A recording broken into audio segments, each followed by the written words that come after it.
But it's also a top priority for us not to let them take Taiwan. Why exactly? Because it's an important strategic asset. Many people will say it's because Taiwan's a democracy, but that doesn't matter that much. It's because of two strategic reasons.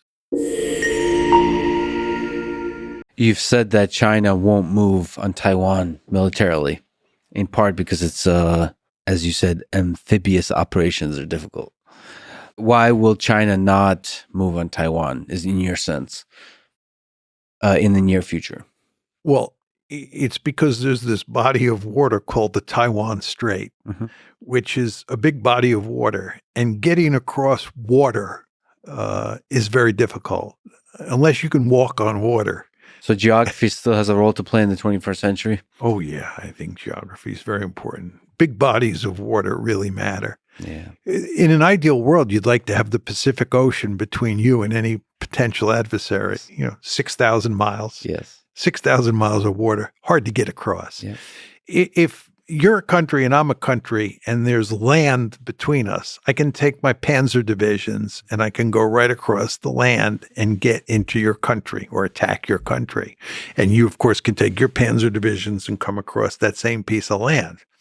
But if there's a big body of water between us, your panzer divisions can't go across the water. And then the question is, how do you get them across the water?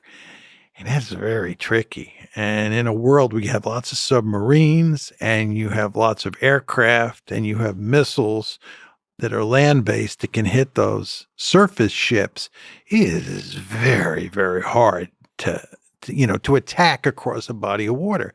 And all you have to do is think about Normandy, the American invasion of Normandy, June 6, 1944, coming in on Omaha Beach, right?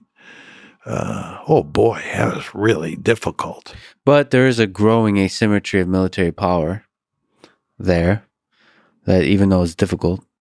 That is correct. So I guess... that is correct. So I recently had a conversation with Elon Musk, and he says that, China is quite serious about the one China policy. And it seems inevitable that Taiwan will have to be, if you look at this pragmatically in the 21st century, it seems inevitable that Taiwan will have to be a part of China. And so we can get there either diplomatically or militarily. What do you think about the inevitability of that kind of idea? When a nation says this is a top priority for us, what do you think about them meaning it? And what do we do about that? There's no question it's a top priority for them, and there's no question they mean it. But it's also a top priority for us not to let them take Taiwan. Why exactly? Because it's an important strategic asset. Many people will say it's because Taiwan's a democracy, but that doesn't matter that much.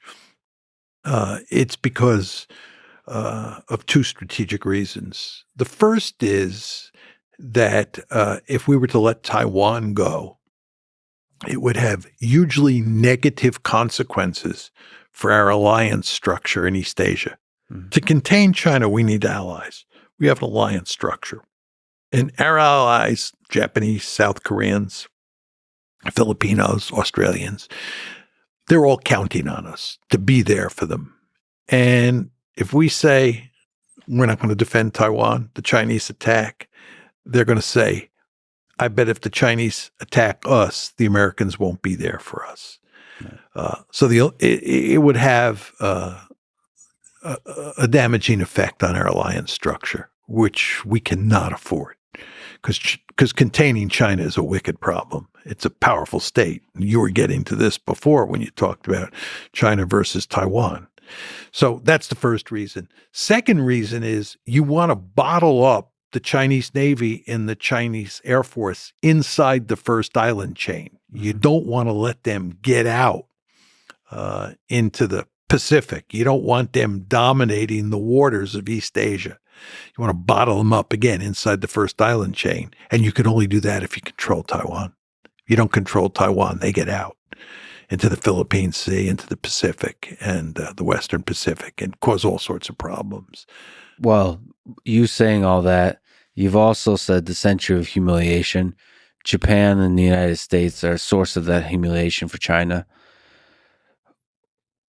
Don't you think they see the other side of that? Absolutely.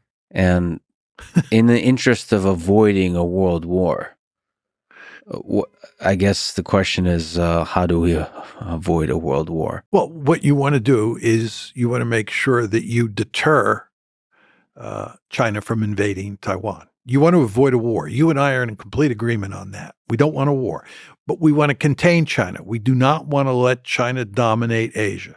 That's what the Americans are principally concerned with here.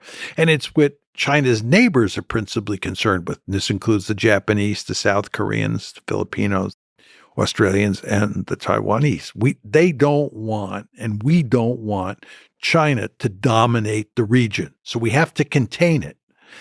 But at the same time, and this should be music to your ears, we not only want to contain it, we want to make sure we don't end up in a shooting match with the Chinese, because this could be disastrous.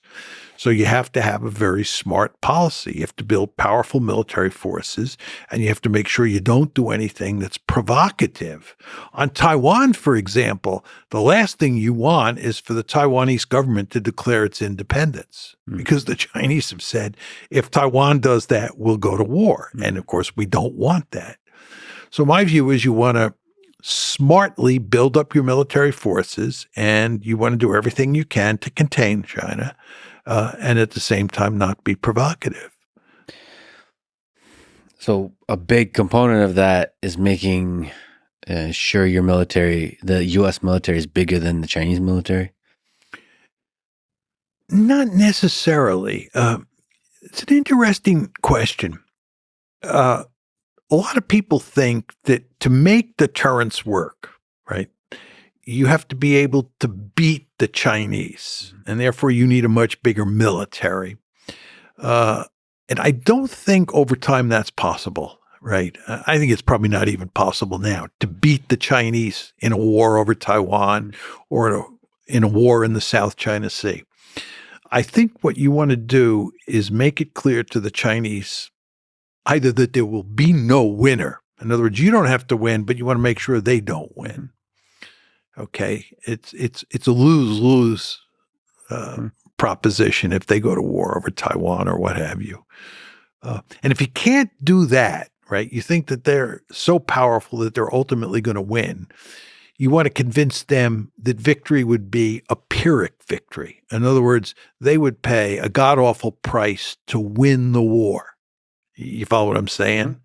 So, excuse me, the best strategy for deterrence is you win, China loses. Second best strategy is a stalemate. Nobody wins. Third best strategy is they win, but they pay a god-awful price.